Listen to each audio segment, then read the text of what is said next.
like somehow I believe that those patterns that I was going after and the things that I was doing, it was go work. And I was going to make it work because I was willing to work for it to work. And it didn't work. What's up, everybody? This is Robert Bolden. Kori Winters. Soon to be Bolden in T-minus however many days. 40-something days. Yes, things are moving right along, happening quickly. So we got some cool stuff to look forward to. Yeah. How you feeling? Everything, wedding planning and all the events that are happening. You doing I feel great. I feel really good. My bridal shower is coming up this week. And so I'm excited about that. I just had my final dress fitting. And so it's getting real. Like, how are you feeling? I'm good. I'm just ready for the day to come, and then we can actually go and do some other things besides just planning for the wedding. Yeah. We can actually just be married and that'd be go nice. on our honeymoon and do honeymoon things. Yeah. Not hinting at anything specific, but you know how that goes. But anyway, today we just want to talk a little bit about who we were before we actually got together and what that process was when we got together, because it is an ongoing process. We were not complete. We were not totally whole before we got together, but there were some aspects where even when we were together, we needed to be working as individuals as well. So, that's good. Who were you as an individual before you even met me, before you even got with me? Who is Kori in that space when Rob shows up in Kori's life?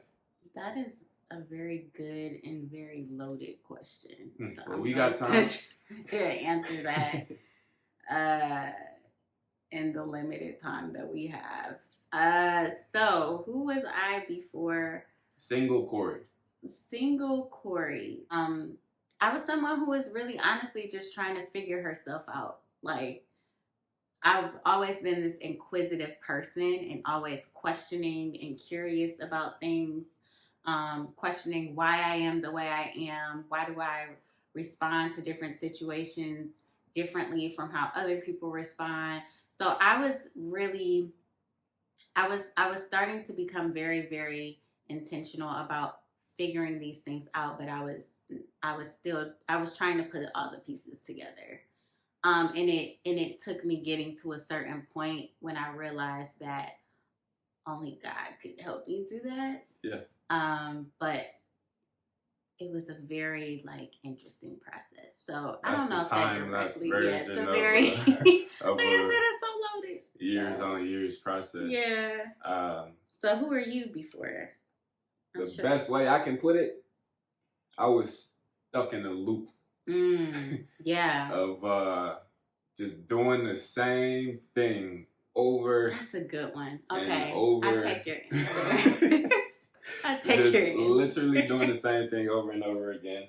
Yeah. And that is what insanity is. Just doing the same thing over and over again and hoping for different results and thinking the problem is everybody else, and if they would just think more like I did, the world would just be a better place. You should have answered first. You should have answered first. Well, I mean, we can attest, and I'm sure many people, I hope, can have this type of reflection on themselves, but in a world where I thought that everybody else was the problem, I was really the problem, and a lot of stuff needed to change about myself before it could be reflected in the world. So my pattern was one that was very selfish, thinking that I was Optimus Prime and everyone else was just peasants in the world that I lived in. And I mean, I'm glad that I can say this now and be self-reflective of it, but that was my pattern. That was in relationships, that was with different women, that was in my friendships. Many of my friendships, I talk at length about my best friend, who has been in my life since high school that has been telling me all the stuff that I needed to hear but didn't want to hear. And I would just kind of drown him out and just listen to the people who were feeding into what I wanted, feeding into my desires because it was more comfortable. So that's who Rob was. And it took, usually, I don't know why, we talked about this a while ago, but like, why can't we just learn from the people who tell us not to put your hand on the stove? Like, it's hot, bro. You're gonna burn yourself. This is what I suggest to you from experience and just from knowing you and looking at you. I see you going in this path. Here's an alternative. Yeah. And we don't often listen to that. We don't. And it's because I can speak for myself. I was not ready to receive a lot of the advice that I was getting. I've always been, like I said earlier, curious, inquisitive, and in that curiosity, I had to learn the hard way. I was just always the type of person that was like, I want to learn for myself. I want to see for myself. I don't want to just take your word for it. I want to be able to experience it. If you're right, then it'll happen. And I want to, but the problem, and it's not really that it was necessarily a bad thing. It was like, but I would go into these situations. Somebody would give me advice, like my mom, or say that, you know, I don't think you should be dating this person, or I don't think you should do this or that. And I would be like, well, I want to, you know, kind of have this rebellious attitude. Like, I want to figure it out for myself, but I wasn't ready for the consequences. Somehow we think that we're unique, that our experiences are somehow different than everybody else. And I can handle it different, but I would go into these situations unprepared, and then I would come out of them like a dog with my tail between my legs, like, you know, feeling like, woe is me, and like, I'm the victim, and why is this happening to me? But it's like, I took this on myself. So like you said, just having that mindset and being in that loop of just doing the same thing over and over again. Yeah. And so, I mean, so we shared that in common, that we do recognize that we were in patterns, that we were doing things and conforming in ways that we probably should not have. So when does it click? When does it actually hit you to say, I've been going this way, I can see how this way has been dangerous to myself and people around me, and therefore I'm choosing to go this way. So when does that happen? I think it's not really like a one-time moment that it happens, but I will say for me, you know, after my last relationship, I made a decision. I said, I will never allow myself to go crazy over a man again. Like, I would never allow myself to, like, be so, like, I don't know, just be so outside of myself and act so crazy and just do all of these, like, emotionally impulsive things. What was you doing? You don't have to answer that. I mean, I was just very, like, it wasn't anything that I wasn't, like, slashing anybody's tires or anything like that. I was just very beside myself. I was very, like, unsettled emotionally. I was very easily stirred emotionally, and I allowed people to have power over me in that way, where I was so easily affected. And it wasn't just like in male relationships, but just in general, where I was so easily offended. I was so easily affected by things. And but it took this relationship that was the beginning of me coming to that realization, like, something has to change about me. Like, I have to, you know, want to change. Like, I have to be, it's going to take me choosing differently and behaving differently for things to happen differently. It's going to take you not being insane. Yeah. So I started honestly just focusing on getting to know me, really above me, was getting to know God. Like, but even then, in that point in my life, I wasn't like still as intentional about getting to know God, but I knew that like I had to be like have a connection or be in relationship with God and go in a different direction than I had been going. So it really was like, okay, God, I've tried it my way a million times. Like, let me try and do this your way. Let me try and do this a different way. Yeah. So. Yeah, for me, it's funny that you said or you mentioned making a decision that I'm not doing this anymore, and you having committed to that decision and me arriving into your life as the man who was about to try and test you to conform to what you just denounced. Yeah. Was interesting to say the least. And I can say for myself, being stuck in that pattern of just doing whatever I wanted to do and having no real consequence to that, or not seeing the consequence, that was a moment for me where I'm like, oh, I don't want to repeat this again, because I had been in relationships before where the women were great. They're all phenomenal women, but at that time, I wasn't a great leader and I wasn't a great communicator, and I needed to do a lot of self-work to actually be ready to lead a relationship. And at that time, those didn't work, but I got by. And I tried to just get by with her, and her reaction to me trying to just get by was a lot different than a lot different than how I would have reacted before him too. Yeah, because what she said is that I'm trying not to go crazy over a man, and her response to me putting that out there was that of very calm.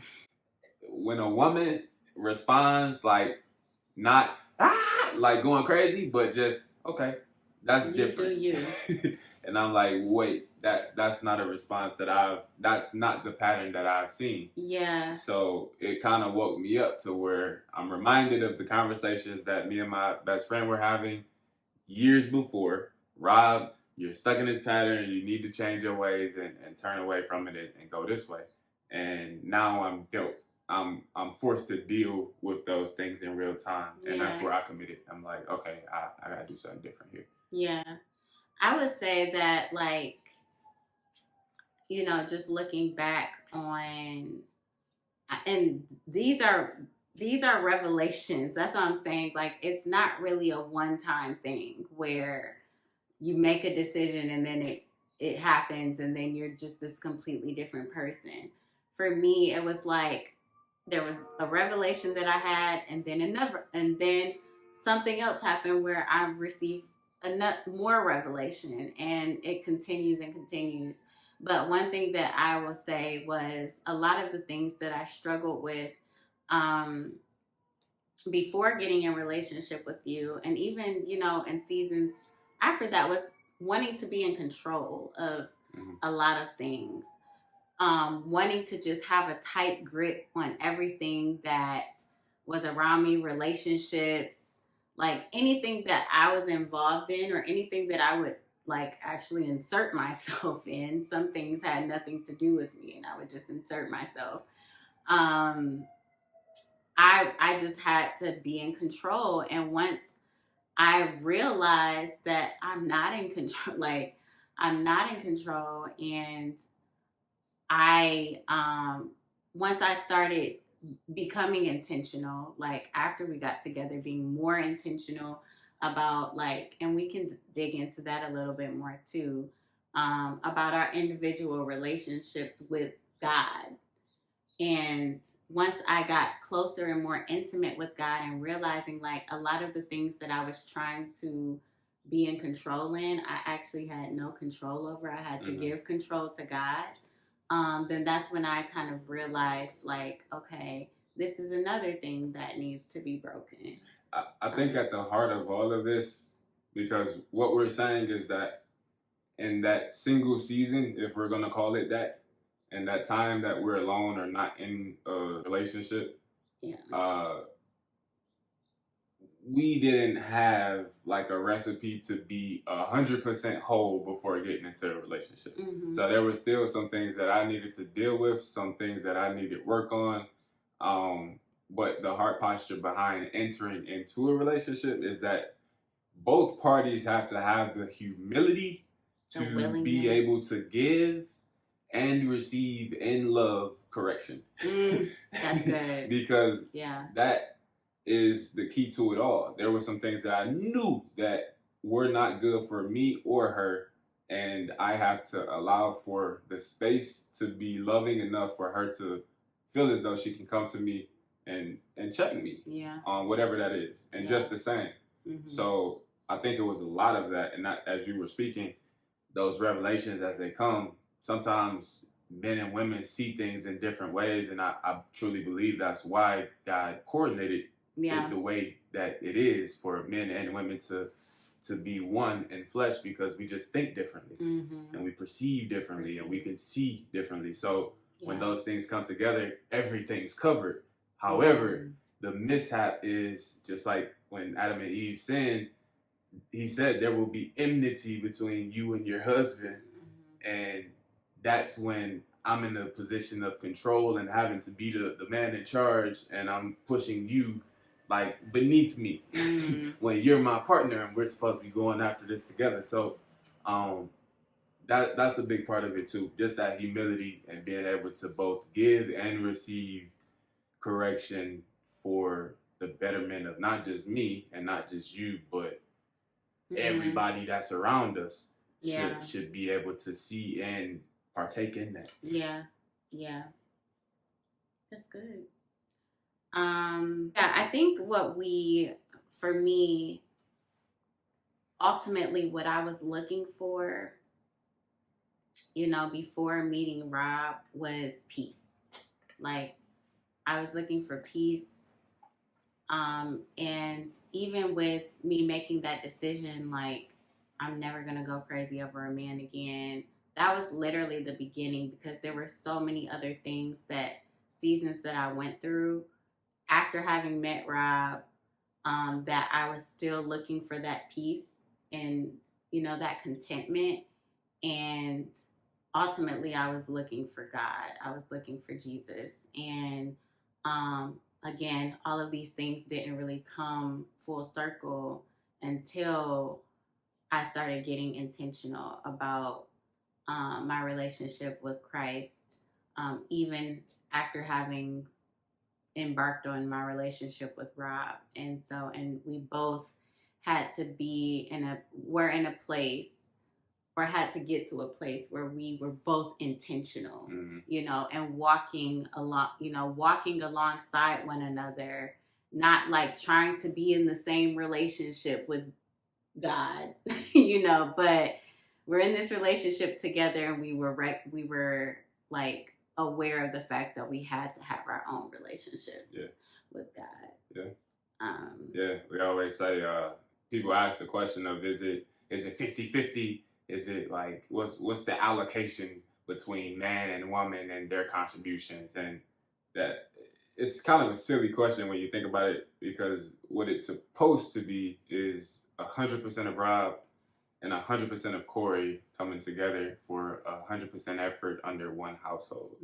So that contribution looks different. Obviously, as a man, I have gifts and things that my genetic makeup allows for me to do more of and think differently in ways that she does not. And that doesn't mean that I'm above her or beneath her. It just means that I'm different, and that we both have gifts that can glorify God, but together, when they're paired, is the culmination of God Himself. So it's just understanding, and again, just humility that allows for it to come together well. What were you looking for before we met?